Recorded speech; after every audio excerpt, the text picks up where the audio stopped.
இன்னைக்கு இந்தியா அகமதாபாத்தில் கேவலமாக விளையாண்டாங்க அப்படின்னா கந்தியில் ஸ்ரீலங்கா படு கேவலமாக விளையாண்டாங்க.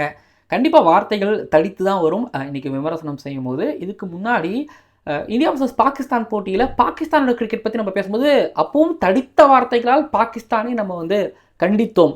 அதே போல் இந்த வீடியோலையும் இந்தியாவையும் ஸ்ரீலங்காவையும் நம்ம விமர்சனம் செய்யும்போது கடைசி பிள்ளைங்க மாதிரி தடவி கொடுத்துலாம் கண்டிப்பாக கிடையாது, பேசுவோம்.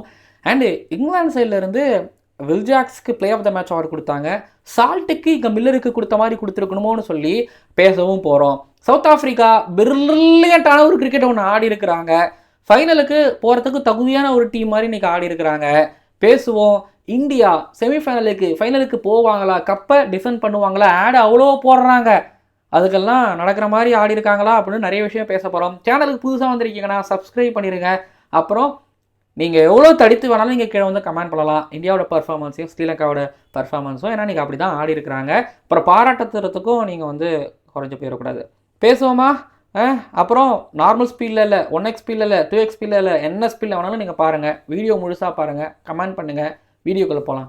ஓவருக்கு 6 பால் தான், ஆனா நோ பால் போட்டா 7 பால் போடு. ஐபிஎல் பாப்பியா? லேடிஸ் அண்ட் ஜென்டில்மேன், இந்த மங்காத்தால ICC men's T20 world cup 2026 super 8 கண்டியில் நடந்து முடிஞ்ச ஸ்ரீலங்கா வர்சஸ் இங்கிலாந்து போட்டி, இரவு அகமதாபாத்தில் நடந்து முடிஞ்ச இந்தியா வர்சஸ் சவுத் ஆப்பிரிக்கா போட்டி, இந்த 2 போட்டிகளோட அனாலிசிஸ் அண்ட் ரிவ்யூ பார்க்க வந்திருக்கீங்க. இந்த ஸ்பெஷல் கிரிக்கானந்தா ஷோல பிரைட்டாக பேச போகிறோம். இன்னைக்கு நிறைய வெயிட்டாக பேச போகிறோம். முதல்ல அகமதாபாத்ல இருந்து நான் ஆரம்பிக்கிறேன்.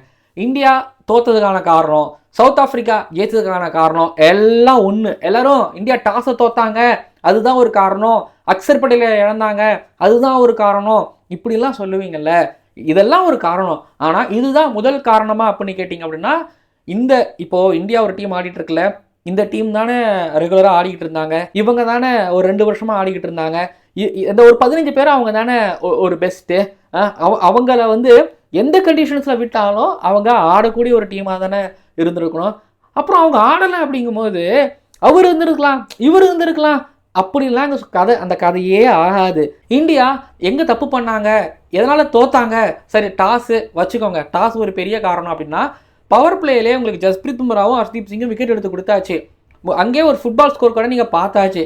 இதுக்கப்புறம் டிவால் பிரேவிஸும் மில்லரும் ஒரு 97 ரன் பார்ட்னர்ஷிப் அடிக்க விட்டு வேடிக்கை பார்த்தீங்களே. இல்லை அந்த 97 ரன்னு கூட நான் கணக்கில் வச்சுக்கலன்னு கூட விட்டுக்கோங்க. அதுக்கப்புறம் பும்ரா ஒரு 2 ஓவருக்கு போட்டு கடைசியாக நிறுத்தி கொடுக்குறாரு. மனுஷனா மெஷின் அந்த ஆள், அந்த ஒரு ஆள் மட்டும் தான் இன்றைக்கி பவுலிங்கே போட்டாருங்கிற மாதிரி இருக்குது. ஹர்தீப் சிங்கை நாங்கள் கிரெடிட் கொடுத்து தான் ஆகணும், நல்லாவும் போட்டார், கொடுத்து தான் ஆகணும், இல்லை சூப்பராக போட்டார் இந்த மாதிரியான நேரங்களில். ஆனால் கடைசியாக ஹர்திக் பாண்டியா ஒரு 20வது ஓவர்னு ஒன்று போகிறாரு. அந்த 20வது ஓவரில் 20 ரன் கொடுத்துட்டு போகிறாரு. அந்த 20வது ஓவரில் வாஷிங்டன் ஒரு மிஸ்ஃபீல்டு ஒன்று பண்ணுறாருன்னு கூட வச்சுக்கோங்க. மீது அந்த 2 சிக்ஸுக்கு யார் பொறுப்பு? 170 177 முடிய வேண்டிய ஒரு மேட்சை 187 போகுது அப்படிங்கும்போது அது எந்த சாரி அப்படிங்கிற மாதிரி இருக்குது. இப்போ ஹர்திக் பாண்டியா 20வது ஓவர் ரன்னு கொடுத்தாரு, 20 ரன்னு. அதுக்காக அந்த மிடில் ஓவர்ஸில் கடந்துட்டு நான் போயிடவே மாட்டேன். வருண் சக்கரவர்த்தி நம்ம பேசிக்கிட்டு இருப்போம், நம்ம player of the series award வாங்குற அளவுக்கு அவர்கிட்ட அப்படின்னு பேசிகிட்டு இருப்போம். பட் ஒரு விஷயம் நீங்கள் கவனிச்சிங்கன்னா தெரியும், வருண் சக்கரவர்த்தி சவுத் ஆப்பிரிக்காவுக்கு அகேன்ஸ்டாக ரன்களை இதற்கு முன்பாக வாரி வழங்கியிருக்காரு, விக்கெட்டும் ஒரு பக்கம் எடுத்திருக்கிறாரு. ஆனால் அவர் இந்த வாரி வழங்கின மேட்சஸ்லாம் இருக்குல்ல, நம்ம அதையும் இங்கே கன்சிடர் பண்ணோம். இதுக்கு முன்னாடி இதே அகமதாபாத்தில் 53 ரன் கொடுத்துருப்பாரு, ஆனால் அப்போது 4 விக்கெட் எடுத்திருப்பாரு 2025. அதுக்கப்புறம் இதுக்கு முன்னாடி செஞ்சுரிலையும் பார்த்தீங்க அப்படின்னா இதே போல் ரன்களை வாரி வழங்கியிருப்பார், அப்போது 1 விக்கெட் 2 விக்கெட் சம்திங் எடுத்துருப்பார். பட் இந்த மேட்ச்சில் நம்ம ப்ரிவியூவில் சொல்லியிருந்திருப்போம், Dewald Brevis, Stubbs, Miller, so இந்த ஸ்பின்னுக்கு அகேன்ஸ்டாக அவங்க எப்படி ஆட போகிறாங்க அப்படிங்கிறத பார்க்க போகிறோம் அப்படிங்கிற மாதிரி தான் நம்ம பேசியிருந்திருப்போம். பட் இன்றைக்கி வருண் சக்கரவர்த்தி பார்த்தீங்க அப்படின்னா வாரி வழங்குற சக்கரவர்த்தியாக மாறி 47 ரன்னு அவர் கொடுக்க, மிடில் ஓவரில் பார்த்தீங்க அப்படின்னா இந்த 7வது ஓவரில் வாஷிங்டன் சுந்தர் 11 ரன்னு, 8வது ஓவரில் ஹர்திக் பாண்டியா ஒரு 4 ரன் மட்டும் தான் கொடுத்தாரு. பட் 9வது ஓவரில் வருண் சக்கரவர்த்தி ஒரு 17 ரன்னு, 10வது ஓவரில் ஹர்திக் பாண்டியா ஒரு 11 ரன்னு. அதில் தான் பார்த்தீங்க அப்படின்னா ஒரு ஃப்ரீ ஹிட்டு, நோபால், அதில் ஒரு 6 ஒன்று கொடுத்துருப்பாரு. அதுக்கப்புறம் சிவம் துபே பார்த்தீங்க அப்படின்னா நோபாலு, ஃப்ரீ ஹிட்டு, அதில் ஒரு 15 ரன்னு. அதுக்கப்புறம் 12வது ஓவர் வருண் சக்கரவர்த்தி ஒரு 12 ரன்னு. அதுக்கப்புறம் 13வது ஓவர் சிவம் துபே பார்த்தீங்கன்னா 17 ரன்னு. ஆக மொத்தத்தில் 42 பாலில் 87 ரன்னு. அந்த 97 ரன் பார்ட்னர்ஷிப்பை பார்த்தீங்க அப்படின்னா வெறுமனே இந்த 42 பால் அவங்க பொறுமையாக எடுத்துக்கிட்டாங்க, நேரம் எடுத்துக்கிட்டாங்க. ஆனால் ஓவருக்கு ஒரு 4 6 வரத்துக்கு அவங்க தயங்கவே இல்லை. பார்ட் டைமர்ஸுகள் இந்தியன்ஸுகள் தப்பு பண்ணுறாங்க. வாஷிங்டன் சுந்தரை கொண்டு வராங்க, லெஃப்ட் ஹேண்டர்ஸ் அதிகமாக இருக்காங்க, பவர் பிளேலையும் கொடுக்க மாட்டாங்க. மில்லர் விளையாண்டுட்டு இருக்காரு, அப்போது வாஷிங்டன் சுந்தருக்கு கொடுக்க மாட்டாங்க. சிவம் துபே போடுறாரு. சிவம் துபேயோட பவுலிங் எங்களுக்கு பிரச்சனையும் இல்லைன்னு சொல்லிட்டு அவரோட ஓவருக்கு 2 6 போயிட்டே இருக்குது. ஹர்திக் பாண்டியா அந்த நோபால் ஃப்ரீ கிட் கொடுக்குறாரு, அதுவும் மொமெண்டம் குலைக்குது. அதுக்கப்புறம் வாஷிங்டன் சுந்தரை கொண்டு வரும்போது வாஷிங்டன் சுந்தரும் வந்து பார்த்தீங்கன்னா ரன் கொடுத்துட்டு போயிட்டு இருந்தார். ஸோ இந்தியன்ஸுக்கு அந்த மிடில் ஓவர்லேயே மேட்சை விட்டாங்க. டாஸை விட்டு மிடில் ஓவரில் மேட்சை விட்டு கடைசியாக அந்த இன்னிங்ஸ் முடியும் போதும் அந்த ஓவர் மோசமாக போட்டு 187 வரும்போது செகண்ட் இன்னிங்ஸ் அகமதாபாத் ஸ்லோ ஆகிறத பார்க்குறோமா, இல்லை இந்தியன்ஸுகளுக்கு ஆட வரலையா? கஷ்டமானா இப்போது இந்தியா வந்து 26க்கு 3 விக்கெட் போயிருச்சு. இப்போ இந்தியாவுக்கு பவர் பிளே 26 ரன்னு 3 விக்கெட் போயிருச்சு. இப்போது நீங்கள் சவுத் ஆஃப்ரிக்கா எடுத்துக்கோங்க, 20 ரன்னுக்கு 3 விக்கெட்டு, அங்கேருந்து ஒரு 97 ரன் அழிச்சு கொண்டு வரலையா? பட் இந்த இடத்துல வாஷிங்டன் சுந்தர் அட் நம்பர் 5, அதுதான் அங்கே புரியலை. அந்த இடத்துல வந்து ஒரு ரிங்கு சிங் ஆடிட்டு இருந்தார், வச்சாங்க, அக்சர் பட்டேல் இருந்துக்கிட்டு இருந்தார். ஒரு மாதிரி குழப்பமாக இருக்குது, இல்லை குழப்பமாக தான் இருக்குது, எனக்கும் குழப்பமாக தான் இருக்குது. வாஷிங்டன் சுந்தர் சரி அந்த இடத்துல வந்தார். ஸோ வாஷிங்டன் சுந்தர் அந்த இடத்துல வந்தார். வாஷிங்டன் சுந்தரும் சூரியகுமார் யாதவும் இன்னும் மேட்ச் எடுத்துகிட்டு போவாங்கன்னு பார்த்தா இவங்களும் அவுட் ஆகிட்டு போனாங்கன்னா அடுத்தது சூரியகுமார் யாதவ் ஒரு ஷாட் ஒன்று ஆனார். அதையும் எதுக்கு அவசரப்பட்டு ஆனார்னு தெரில. இன்னொரு 10 ஓவர் இருக்குது அப்படிங்கிறதையும் அவர் யோசிச்சாரான்னு தெரில. அவர் அடிக்க நினச்சது என்னமோ வந்து பார்த்தீங்கன்னா பின்னாடி ஃபைன் லெக் பக்கம் அடிக்க நினச்சாரு, ஆனால் சரியாக பாடல, முடிஞ்சு போச்சு. சூரியகுமார் யாதவ் அவுட் ஆனதுக்கப்புறம் வந்து பார்த்தீங்கன்னா மேட்ச் முடிஞ்சிச்சுனா இல்லை, அதுக்கப்புறம் ஆடி வந்திருக்கலாம். ஹர்திக் பாண்டியாவுக்கும் சரி துபேவுக்கும் சரி அவங்க போட்ட ஸ்லோயட் பால்ஸ் எக்கச்சக்கமான கட்டர்ஸ், ஹாஃப் கட்டர்ஸ் நிறையா போட்டோம், துன்புறுத்திக்கிட்டே இருந்தாங்க. என்னென்ன வார்த்தைகளாலும் நீங்கள் அந்த இடத்துல போட்டுக்கலாம், தெரிஞ்சிருச்சு. 187 ஒரு 240 மாதிரி பவர் பிளேயில் விக்கெட் போன உடனே க்ரௌடும் ஆஃப் ஆனாங்க, இந்தியன்ஸோட பாடி லாங்குவேஜும் முடிஞ்சு போச்சு. அதுக்கப்புறம் வந்து பார்த்தீங்க அப்படின்னா சரி நெட் ரன் ரேட்டுக்காவது இந்தியா ஆடுவாங்கன்னு பார்க்கும்போது நெட் ரன் ரேட்டுக்கும் இந்தியா ஆடாமல் கேஷவ் மகாராஜோட ஓவரில் 3 விக்கெட் சரமாரியாக 3 விக்கெட் போகுது. ஹர்திக் பாண்டியா இன்னொரு புஷ் பண்ணி இருந்திருக்கலாம், ஹர்திக் பாண்டியா ஒரு புஷ் பண்ணி பக்கத்தில் கொண்டு போயிருக்கலாம். பட் 87 ரன் வித்தியாசத்தில் தோக்குறாங்க, என்னங்க அப்படிங்கிற மாதிரி இருந்துச்சு. ஸோ சவுத் ஆஃப்ரிக்கா வின் பண்ணதுக்கான காரணம் டாஸ் மட்டும் சொல்ல மாட்டேன், Tebal Brevis and killer Miller அவங்களோட பிரில்லியன்ட் கிரிக்கெட்டு, அதுக்கப்புறம் ஸ்டப்ஸு. இப்போவும் சொல்கிறேன், ஸ்டப்ஸை யார் வேர்ல்டு கப்பில் ட்ராப் பண்ணணும்னு சொன்னாங்களோ கூப்பிட்டு வாங்க, தயவு செஞ்சு கூப்பிட்டு வாங்க, தமிழ்நாடு கூப்பிட்டு வாங்க, என் வீட்டுக்கு கூப்பிட்டு வாங்க, அவங்கள நல்லா விருந்து வச்சு போட்டு தயவு செஞ்சு நீங்கள் கிரிக்கெட் பக்கம் வந்துடாதீங்கன்னு நான் சொல்லிடுவேன். டோனமன் ஃபேராரான்னு நீங்கள் சொல்லலாம், ஆனால் நான் ஸ்டப்ஸுன்னு தான் சொல்லுவேன், ஸ்டப்ஸே சிரமம்னு சொல்லுவேன். ஸ்டப்ஸு மாதிரி இன்னைக்கு ஆடின யாரா ஒருத்தவங்க கிளென் ஃபிலிப்ஸ் அங்கே ஆடுறாரு, டேரல் மிச்சு அங்கே ஆடுறாரு, அந்த மாதிரி இங்கே ஸ்டப்ஸு ஆடுறாரு. இப்போ இந்தியன் டீமில் இங்கே ஆடுறதுக்கு நம்பர் 5 யார் பூவா நை அப்படிங்கிற மாதிரி இன்றைக்கி ஆயிடுச்சு. ஐயோ ரோலில் ஆடலாம், ஆனால் விக்கெட்டு ஒரு மாதிரி இருக்குது. ரோலில் ஆடிடலாம், விக்கெட் ஃப்ளாட்டாக இருக்கும்போது ஓகே, பேட்டுக்கு வரும்போது ஓகே, பட் கொஞ்சம் விக்கெட் வந்து பார்த்திங்கன்னா இந்த கட்டர்ஸ் போடுறதுக்கும் கொஞ்சம் க்ரிப்பு கிடைக்கிது அப்படிங்கும்போது அங்கே ஆடணும், அங்கே பெரிய ஷாட்ஸ் பெரிய பெரிய சிக்ஸர்ஸ் அடிக்கணும். இதுதான் சேலஞ்சே. அதில் ஆடி பழகாத ஒரு டீம் இங்கே கொண்டு வரும்போது இதுதான் ரிசல்ட்டாக வருமோ அப்படிங்கிறது எனக்கு தோணுது. சவுத் ஆஃப்ரிக்காவுக்கு எகென்ஸ்டாக இந்தியா முல்லன் பூரில் 2025 ஞாபகம் இருக்குன்னு நினைக்கிறேன். அப்போவும் ஒரு பெரிய ஸ்கோர் அடிச்சிருப்பாங்க. அப்போ திலக் வர்மா உட்காந்து தட்டிக்கிட்டு கிடப்பார், அவர் மட்டும் தட்டிக்கிட்டு கிடப்பார், ஏன்னா இந்தியா தோற்றுருப்பாங்க.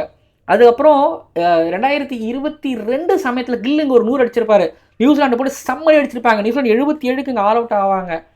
ஸோ இந்த மாதிரியான சம்பவங்கள் இங்கே நடந்திருக்குது. இன்றைக்கும் அதுதான் நடந்துச்சு. ஸ்ட்ரைட்டாகவே 2 லெஃப்ட் ஹேண்டர்ஸை பார்த்தோன்னே எய்டன் மாரரும் கையை தூக்கிட்டு பால் எடுத்துகிட்டு போட்டு வராரு, விக்கெட்டு எடுத்தோடனே அட்டாக். இங்கே பாருங்கள், இந்தியா தோற்றதுக்கான காரணம் நான் ஷார்ட்டாக சொல்லிடுறேன். டாஸ் ஒரு காரணம் அப்படின்னா வருண் சக்கரவர்த்தி இன்றைக்கி சரியாக போடலை, மிடில் ஓவர்ஸில் மோசமாக போட்டாங்க, பார்ட் டைமர்ஸ்க்கு அடி விழுந்துருச்சு, காரணம் ஓகே. அப்புறம் ஹர்திக் பாண்டியா கடைசியாக சரியாக போடல, ஒரு நீங்கள் விக்கெட்லெஸ்ஸாக இருந்தார், ஒரு காரணம். அதுக்கப்புறம் வந்து பார்த்தீங்க அப்படின்னா பேட்டிங் பவர் பிளேலே வந்து இந்த 187ங்கிறது இங்கே அகமதாபாத்தில் 230 மாதிரி ஒரு ஸ்டார்ட் 60 ரன் இங்கே அடிச்சிருந்தாங்கன்னு வைங்களேன், ஏஷியா கப்பில் இந்தியா ஒரு மாதிரி தள்ளி தள்ளி தள்ளி தள்ளி ஆடி ஜெயிச்சாங்களா, அந்த மாதிரியே ஜெயிச்சிருந்துருப்பாங்க. ஈஸியாக வந்துருக்கும் பவர் பிளேயில் ஒரு விக்கெட் போய் 60 ரன்னு, ஒரு விக்கெட். இதெல்லாம் கனவு தான், இதெல்லாம் கனவு தான். இந்த பேட்டிங்கிட்ட இந்த மாதிரியான கண்டிஷன்ஸில் எதிர்பார்க்குறது அப்படிங்கிறது நீங்கள் சொல்கிறது ஓகே, பட் ஆனால் இதுதான் பண்ணியிருந்துருக்கணும். அதாவது சவுத் ஆஃப்ரிக்கன்ஸ் இந்த பிச்சை அவ்வளோ ப்ரிடிக்ட் பண்ணி ஆடுறாங்க, கண்டிஷன்ஸ் அடாப்ட் பண்ணி ஆடுறாங்க அப்படிங்கும்போது இந்தியன்ஸுகள் நீங்கள் ஒன்றும் மால்டிவ்ஸ் கிடையாது, நீங்கள் ஒன்றும் சுவிட்சர்லாந்து கிடையாது, நீங்கள் வந்து தான்சானியா கிடையாது Indians. So power play failure, அதுக்கப்புறம் எல்லாமே ஃபெயிலியர் தான். ஸோ டாஸ் ஜெயிக்கலை, பவுலிங் ஃப்ளாப்பு, பவர் பிளேயில் பேட்டிங் ஃப்ளாப், அதுக்கப்புறம் அந்த 187 சேஸ் பண்ணுறது முடியாது பாஸ். அப்புறம் எல்லாரும் ஒன்று மறந்துகிட்டே இருக்கீங்க, இந்தியா திரும்ப திரும்ப காப்பாற்றுறது பேட்டிங் தான் நினைக்கிறீங்கல்ல, இந்தியாவை காப்பாற்றுறது பவுலிங் பவுலிங் பவுலிங் பவுலிங். நமக்கு பவுலிங் இந்தியாவை காப்பாற்றிக்கிட்டே இருக்கு ஒவ்வொரு தடவையும்ங்கிறத நான் சொல்லிக்கிட்டே இருக்கேன். இன்னைக்கு பவுலிங் பல்லையில் இழுச்சிக்கிச்சு, அதனால தான் மேட்சையும் தோக்குறாங்க. இந்தியா பவர் பிளேயில் அனாவசியமாக ரன்ஸ் அடிக்கிறாங்க, 80-70 ரன் அடிச்சிருவாங்க, அது இன்றைக்கி கிடைக்காம போயிடுச்சு. அது விக்கெட் வேறு, இந்த விக்கெட் வேறு. ஸோ இந்தியாவோட லாஸுக்கு காரணம் தான். But South Africa outstanding cricket, outstanding captaincy, அவுட்ஸ்டாண்டிங்கான எக்ஸிக்யூஷன். எப்பா இதுக்கு முன்னாடி நியூசிலாந்துக்கு அகேன்ஸ்டாக அது எய்டன் மார்க்ரமோட ஒட்டுமொத்த கிரிக்கெட்டாக இருந்துச்சு. பட் ஃபர்ஸ்ட் ஆஃப் இன்னைக்கு டிவால் பிரவிஸ், அதுக்கப்புறம் மில்லர், இன்னொரு பக்கம் வந்து பார்த்தீங்க அப்படின்னா ஸ்டப்ஸ் ஆடி கொடுத்துட்டு போகிறாங்கன்னா பவுலிங்கில் வராரு எய்டன் மார்க்ரம், கையை தூக்கிட்டு ஃபஸ்ட்டு ஓவர் போடுற விக்கெட்டு. சரி, அது விழனா கூட விடுங்க, ஆனால் அவங்கள பவுலர்ஸுகளை ரொட்டேட் பண்ண விதம், அதுவும் அவங்க பவுலர்ஸுகளோட எக்ஸிக்யூஷன் நாங்கள் பாராட்டுவாங்க. நுக்குல் பால் இப்போ ஜஸ்பிரீத் பும்ராவும் ஹர்ஷ்தீப் சிங்கும் எப்படி பவர் பிளே நல்லா போட்டாங்க, வந்து முட்டிச்சா பால் கிடையாது, ஸ்லோவர் ரன் போட்டாங்க, நுக்குல் பால் போட்டாங்க. ஞாபகம் இருக்கும் உங்களுக்கு, ரைண்டர் விக்கெட் ஸ்லோவர் பால் போட்டு தான் விக்கெட் எடுத்தார் பும்ரா. அதுக்கப்புறம் ஹர்ஷ்தீப் சிங்கும் ஸ்லோவர் ரன் போட்டு தான் விக்கெட் எடுத்திருப்பார் பவர் பிளேயில். இங்கே என்ன நடந்துச்சு, அபிஷேக் சர்மாவுக்கு நான் ஆல்ரெடி வந்து மதுரை சீக்கம் பந்தரசில் ஆடிட்டு இருக்கிற சூர்யானந்திட்ட பேசிட்டு இருந்தேன். அபிஷேக் சர்மா விக்கெட் எடுக்கிறதுனா ஆஃப் சைடில் ஃபீல்டரை நிப்பாட்டிட்டு அவருக்கு ஆஃப் சைடில் போட்டு அதுக்கப்புறம் லெக் சைடில் ஏமாற்றி போடும்போது அவுட். இன்றைக்கி மார்க் ஆன்சன் அதெல்லாம் பண்ணார், படவே இல்லை. இன்றைக்கி அபிஷேக் சர்மாவுக்கு படவே இல்லை, ரொம்ப நேரம் படவே இல்லை. So slower run work out ஆச்சு. மார்க் ஆன்சன் குத்தி சப்புன்னு ஏற்றினா திலக் வர்மா அப்படி நகர்ந்துக்கிட்டே இருந்தாரா, மாட்டினார், காலி. ஃபீல்ட் செட் இன்றைக்கி ஒரு மாதிரி க்ரியேட்டிவாக பண்ணி பவுலர்ஸ்களோட எக்ஸிக்யூஷன் இதெல்லாம் பண்ணி ஸோ மேட்ச் ஜெயிச்சிருக்கிறாங்க South Africa. Net run rate மொரட்டடி வாங்கியிருக்கிறாங்க இந்தியா. நெட் ரன் ரேட் இப்போது -3.800. சவுத் ஆஃப்ரிக்கா இன்னும் ஒரு மேட்ச் ஜெயிச்சாங்கன்னா அசால்ட்டாக அவங்க செமிஃபைனல்ஸ்டாக இருப்பாங்க. அது ஜிம்பாப்வே கூட வெஸ்ட் இண்டீஸ் கூட பார்ப்போம். இந்தியாவுக்கு இப்போது ஜிம்பாப்வே கூடயும் அதுக்கப்புறம் வெஸ்ட் இண்டீஸ் கூடயும் பெரிய விக்ட்ரி பெறணும். அப்புறம் இவங்கள காம்படிட்டர்ஸான ஜிம்பாப்வேவும் வெஸ்ட் இண்டீஸும் மட்டமாக தோக்கணும். எப்பா என்ன நடக்க போகுதுன்னு தெரியல. பட் இன்றைக்கி ஒன்று சொல்லுவேன், இந்தியன்ஸுங்களை ஃபெயில் ஆக்கினார் மில்லர். ஏன்னா அவருக்கு இந்த ஆஃப் சைடில் ஆட வராமல் இருந்துக்கிட்டே இருக்கும். இன்றைக்கி கவர் ட்ரைவ் வச்சார், கவர் ட்ரைவ்ஸ் பார்த்தோம். ஆஃப் சைடில் பார்த்தேன் இன்றைக்கி துபே ஆஃப் சைடில் ஒரு அடி, அதுக்கப்புறம் ஒரு கவர் ட்ரைவ் ஒன்று அடித்தார். நோலுக் ஒரு 95 மீட்டர் 6 வருண் சக்கரவர்த்தியை ஒன்று அடிச்சாருன்னா, டிவால் பிரவிஸ் இன்றைக்கி நோலுக் 6 ஒன்று, சிவம் துபே கஷ்டாண்டா அப்படின்னு சொல்லி அடித்தார். ஸோ இங்கே கவனிச்சிங்கன்னா இந்த ஃப்ரான்ச்சைஸ் கிரிக்கெட் ரொம்ப ஹெல்ப்ஃபுல்லாக இருக்குது. துபே கிட்ட தான் டிவால் பிரவிஸ் அவுட் ஆனார், பட் துபேவை தான் போட்டு மிளகா அடித்தார் டிவால் பிரவிஸ். ஸோ ஃப்ரான்ச்சைசஸ் கிரிக்கெட் எந்த அளவுக்கு யூஸ்ஃபுல்லாக இருக்குன்னு பாருங்கள். சரி, இந்தியா மேட்சை தோத்துட்டாங்க. கண்டிப்பாக இந்த கேள்விலாம் உங்கள் மனசில் இருக்கும்ல. அக்சர் பட்டேலை ஏன் ட்ராப் பண்ணாங்க? வாஷிங்டன் சுந்தர் வந்து 11th எடுத்து அவருக்கு பவர் பிளேலையும் பவுலிங் கொடுக்கல, லெஃப்ட் ஹேண்டர்ஸ் இருக்கும்போது ஸ்டார்ட் பண்ணும்போது சரி ஓகே விடுங்க. ஆனால் அதுக்கப்புறம் மில்லர் இருக்கும் போதும் 10 ஓவர் வந்துட்டு திரும்பி அதுக்கப்புறம் பின்னாடி கொடுத்து 2 ஓவர் கொடுத்து நம்பர் 5 அனுப்பி புரியலையே. ஏன்னா இது அக்சரே பண்ணியிருப்பாரோ, இதை விட அக்சர் பெட்டராகவே பண்ணியிருப்பார். ஃபீல்டிங்லும் வாஷி அவ்வளோ சிறப்பாகவும் கிடையாது. அப்போது அக்சர் இன்றைக்கி நான் முடிஞ்சதுக்கப்புறம் சொல்லலை, but all day any day Axar better அப்படின்னு நான் நம்புகிறேன். Comparatively in white ball cricket இல்லை ஆல் ஃபார்மேட் அப்படின்னு நான் சொல்லுவேன். ஓகே, அது ஒன்று. ரின்கு சிங் வந்து நான் ஆல்ரெடி ஞாபகம் இருக்குது, நான் if I am not wrong இந்தியாவோட T20 வேர்ல்டு கப் ஸ்குவாடை பற்றி நான் பேசியிருப்பேன். அதில் ரின்கு சிங்குக்கு என்னோடய ஸ்குவாடில் இடம் இல்லை அப்படிங்கிற மாதிரியோ இல்லை ஆப்ஷன்லேயோ விட்டுருப்பேன்னு நினைக்கிறேன். அப்புறம் பிளேயிங் லெவலில் ரின்கு சிங்குக்கு இடம் இல்லாத மாதிரி தான் நானும் அவள் பிளேயிங் லெவல் போட்டிருந்துருப்பேன். அதான் சொல்கிறலாங்க, இப்போது எடுத்ததை பற்றிலாம் யோசிக்கக்கூடாது. இந்தியா T20 வேர்ல்டு கப்புக்குள்ளே வந்தாச்சு. இதுக்கப்புறம் அந்த டீமை வச்சு எப்படி ஜெயிச்சு எப்படி அடுத்த ரவுண்டு போகணும் அப்படிங்கிறத பற்றி தான் யோசிக்கணும். அடுத்தடுத்த மேட்ச் எப்படி ஜெயிக்கிறத பற்றி தான் யோசிக்கணுமே தவிர, ஆனால் ஃபஸ்ட்டு பிளேயிங் லெவல் செலெக்ஷன்ஸ் அதுவுமே ஒஸ்ட்ரா சரியில்லடா அப்படிங்கிற மாதிரி தான் இருந்துச்சு. இன்னொன்று வந்து பார்த்திங்க அப்படின்னா ரோடு, அந்த ரோட்டில் பேட்டிங் ஆர்டர் மாற்றி மாற்றி இறக்கி விடுறதும் இங்கே அதுக்கான மேபி ஒரு ரிசல்ட்டை கொடுத்துருக்கலாமோன்னு எனக்கு பர்டிகுலரி எனக்கு தோணுது. ஸோ இப்போ என்னென்னா அந்தந்த பொசிஷனுக்கு அந்தந்த பிளேயர்ஸுகள் இல்லாததும் ஒரு ஒரு ரீசனோ மேபி அந்த ரோடில் வந்து பார்த்திங்க அப்படின்னா ஒரு பாப்புலர் சம்மர் ரன் அடித்ததுக்கப்புறம் அதுக்கப்புறம் இந்த மாதிரி தடுமாறுறது அப்படிங்கிறது வந்து இந்தியாவுக்கு பிரச்சனை இல்லாமல் இருந்துச்சு. பட் இதில் மேலே ஃப்ளாப் ஆனதுக்கப்புறம் திரும்பி அந்த பேட்டிங் ரொட்டேஷன்ஸ் அந்த பேட்டர் சரியாக ப்ளே பண்ணாமல் போகிறது இங்கே பிரச்சனையாக ஆகியிருக்கு. ஸோ அடுத்த மேட்ச்சில் இப்போ என்ன அபிஷேக் சர்மா, திலக் வர்மா யாராவது ஒருத்தவங்க ட்ராப் பண்ணிவிட்டு சஞ்சு சாம்சன் உள்ளே வருவாங்கன்னா கண்டிப்பாக மாட்டாங்க, அது பண்ண மாட்டாங்க. ஏன்னா அதுக்கான நேரமும் நாளும் இங்கே இல்லை. ஏன்னா ஒவ்வொரு மேட்சும் நாக் அவுட் மேட்ச் மாதிரி. இப்போ இவங்களுக்கு எப்படி கான்ஃபிடன்ட் வர வைக்கணும் அப்படிங்கிறது தான் பெரிய ஒரு மேட்ரே. அப்புறம் இன்னொரு விஷயத்தை நான் தெரிவிச்சுக்கிறேன். இன்னொன்று, இந்தியாவாக இருக்கிறது அவ்வளோ ஈஸி கிடையாது. இந்தியாவாக இருக்கிறது ரொம்ப கஷ்டம். ஏன்னா இங்கே வந்து உங்களுக்கு வேறு மாதிரியான சாயில், வேறு விக்கெட் கிடைக்கும். ஸோ அது பெரிய கஷ்டம் இந்தியாவில். அது இந்தியா ஒவ்வொரு ஊர்லேயும் போய் ஆடுவாங்க. மற்ற டீம்ஸ்னால் ஒரே வென்யூவில் எப்படியும் உங்களுக்கு 3 மேட்ச்சில் 2 மேட்ச் போட்டுருவாங்க, 4 மேட்ச்சில் 2-3 மேட்ச் போட்டுருவாங்க. பட் இந்தியாவுக்கு அப்படி கிடையாது. இப்போ துபாயில் அந்த ஒரு லக்ஸுரி கிடச்சிச்சு.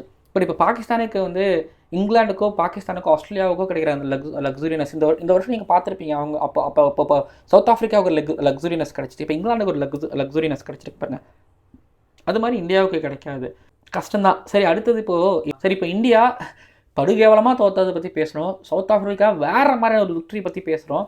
இப்போ அடுத்தது வந்து பார்த்திங்க அப்படின்னா ஸ்ரீலங்கா தன்னோட தலையில் எப்படி மண்ணவாரி போட்டுக்கிட்டாங்க அப்படிங்கிறத பற்றி பேச போகிறோம். இப்போ கண்டி எடுத்துக்கிட்டிங்க அப்படின்னா சரி, இந்தியாவுக்காவது இவ்வளோ ஸ்கோரு, ஆனால் ஜெயிக்க வேண்டிய மேட்ச். பட் இப்போ கண்டியில் எடுத்துக்கிட்டிங்கன்னா 147 டார்கெட்டு.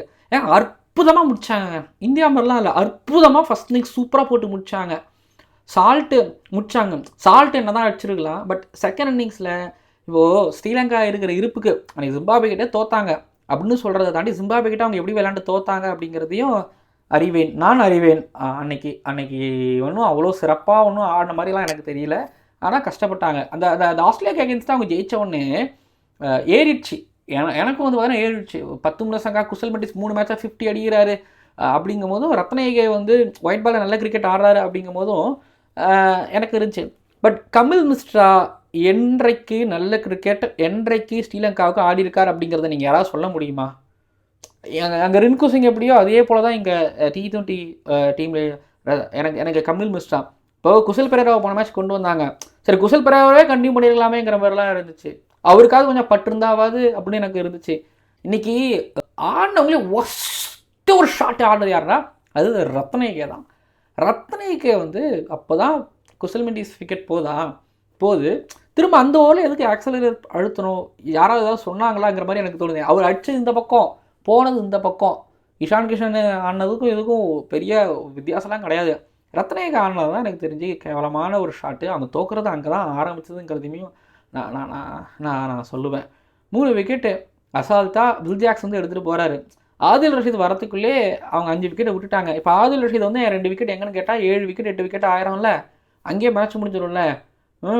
10 சங்காவுக்கு வந்து ஒரு ஃப்ளிக்கு ஒன்று, அழகான ஃப்ளிக், வேறு கிரவுண்டாக தான் 6, இந்தியாவாக இருந்தால் 6, ஆனால் கரெக்டாக அங்கே ஒரு ஃபீல்டர் பிளேஸ்மெண்ட் எக்ஸிக்யூஷன் ஜெயிச்சிட்டாங்க. எனக்கு என்னமோ அங்கே ஒன்று இருந்துச்சு. அதுக்கப்புறம் குசல் மெண்டிஸு ஒரு மாதிரி நேராக ஆடினார். எனக்கும் அந்த ஷாட்டில் பெருசாக உடன்பாடு கிடையாது. காலி 2 பேர் காலி. 10 சங்கா குசல் மெண்டிஸ் ஆல்மோஸ்ட் ஒரு 70 ரன் 80 ரன் இங்கே திருடியாச்சு. அந்த 70 ரன் 80 ரன் திருடினதுக்கப்புறம் எனக்கு டக்குன்னு தோணுது கரெக்டாக இந்த பிப்ரவரி மாதத்தில் ஆரம்பத்தில் இங்கிலாண்டும் ஸ்ரீலங்காவும் இதே கண்டியில் ஆடினாங்க. 127 என்னமோ சேஸ் பண்ணாங்கல்ல. அதில் வந்து பார்த்திங்கன்னா கடைசி அந்த 16-17 ரன்னுக்குள்ளே அவங்க 5 விக்கெட்டையும் 6 விக்கெட்டையும் மொத்தமாக இழந்துருவாங்க. ஸ்ரீலங்கா தோற்றுருவாங்க.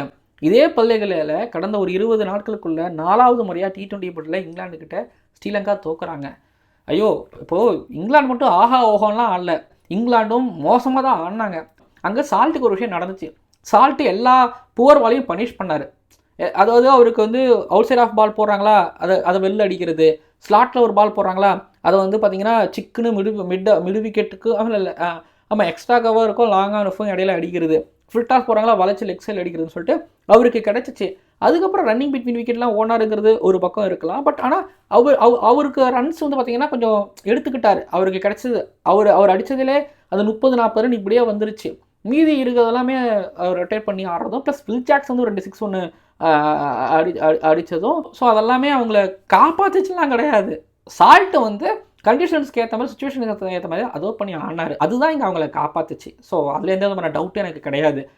ஆனால் பேட்டிங்கில் அவங்க ஆனது எல்லாமே டாம் பேட்டன் ரன் அவுட்டு ஏன் எதுக்கு, பட்லர் ஆன ஒரு ஷாட்டு ஏன் எதுக்கு, ஹாரி ப்ரூக்குக்கு அம்பையர்ஸ் கால் அதெல்லாமே ஒன்றும் பண்ண முடியாது. ஃப்ரண்ட் ஃபுட்டில் தானே வந்தார், அதெல்லாம் ஒன்றும் பண்ண முடியாது. அதுக்கப்புறம் உஸ்மன் சமீரா உள்ளே எப்போ கொண்டு வந்தாலும் அந்த மாதிரி எடுக்கும்போது ஒரு மாதிரி விக்கெட் எடுக்கிறாரு. பட் துனித் வலலையா ஆன கான்ஃபிடன்ட் சரி. பவுலிங் ஸ்ரீலங்கா சூப்பராக போட்டாங்க, ஓகேங்களா, மோசம்லாம் கிடையாது, நல்லாவே போட்டாங்க, குறை சொல்கிற மாதிரிலாம் கிடையாது. எல்லாமே உங்களுக்கு அப்படியே வந்துச்சு.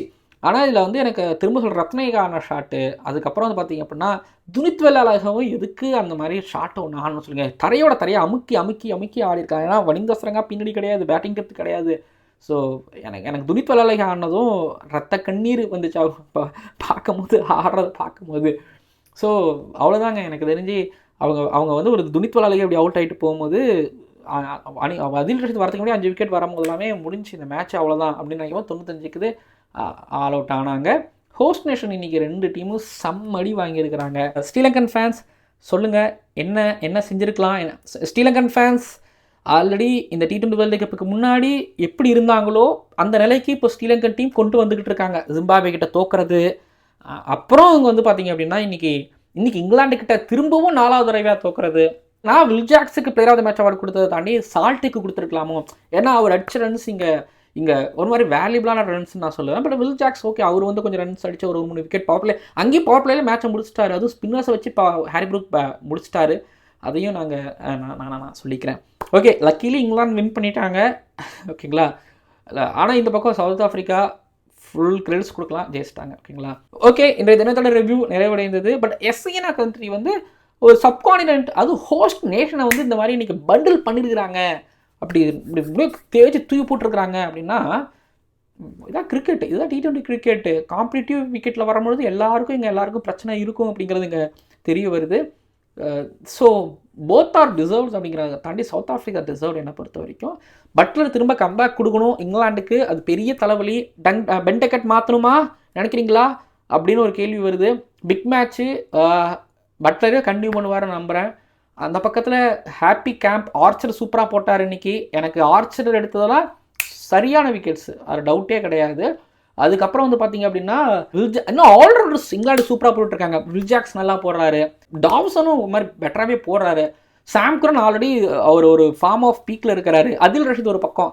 இப்போது இங்கிலாந்து வந்து இந்த பேட்டிங்கை மட்டும் கொஞ்சம் நம்பிக்கை கொடுக்குற மாதிரி பண்ணிட்டாங்கன்னா பர்ஃபெக்டா அப்படிங்கிற மாதிரி. சவுத் ஆஃப்ரிக்கா சொல்ல தேவையில்ல, ஃபைனல்ஸ்னால் ஆல்ரெடி எழுதியாச்சு. ஃபைனலிஸ்ட்டாக தான் இப்போ என்னை பொறுத்த வரைக்கும் என் கண்ணுக்கு தெரியுறாங்க. அவங்க ஃபைனலுக்கு போகலை அப்படின்னா வேறு யாருக்கு ஃபைனலுக்கு போவாங்கன்னு எனக்கு தோணுது. பார்ப்போம். இப்போ இந்தியாவுக்கு அடுத்தது வந்து பார்த்தீங்கன்னா February 26 சேப்பாக்கில் ஒரு டூ ஆர் டை போட்டி. அங்கே டாஸ் ஒருவேளை இந்தியா தோத்தாங்கனாலே முடிஞ்சிச்சு ஆல்மோஸ்ட் நான் நினைக்கிறேன். அதுக்கப்புறம் வெஸ்ட் இண்டீஸ் சவுத் ஆஃப்ரிக்கா அந்த T20 வேர்ல்டு கப் சூப்பராக விளையாண்டுருக்காங்க, கண்டிஷன்ஸ்க்கு ஏற்ற மாதிரி விளையாண்டுட்டு இருக்கிறாங்க ஒரு டீம். அப்புறம் இங்கிலாந்துக்கு வந்து பார்த்திங்க அப்படின்னா பாகிஸ்தான் கூட வருது. நியூசிலாண்டுக்கும் பாகிஸ்தானுக்கும் நடந்த மேட்ச் மழையினால ஒரு பாயிண்ட் கொடுத்துட்டாங்க.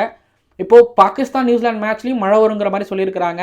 அப்படிங்கும்போது அங்கே ஒரு பாயிண்ட் ஷேர் பண்ணும்போது பாகிஸ்தான் இங்கிலாந்து மேபி செமிஃபைனல்ஸ்டாக இருக்கிறதுக்கு வாய்ப்பு இருக்குமோங்கிற மாதிரிலாம் வாய்ப்புகள் இருக்குது. பார்ப்போம். சர்ப்ரைஸாக ஃபுல்லி சர்ப்ரைஸாக இந்தியாவில் என்ன மாற்றங்கள் வரணும்னு நீங்கள் நினைக்கிறீங்கிறது கீழே வந்து கமெண்ட் பண்ணுங்கள். பார்க்கலாம் அடுத்தடுத்த வீடியோக்களில். ஓவருக்கு 6 பால் தான், ஆனால் நோ பால் போட்டால் 7 பால். ஐபிஎல் பப்பியா?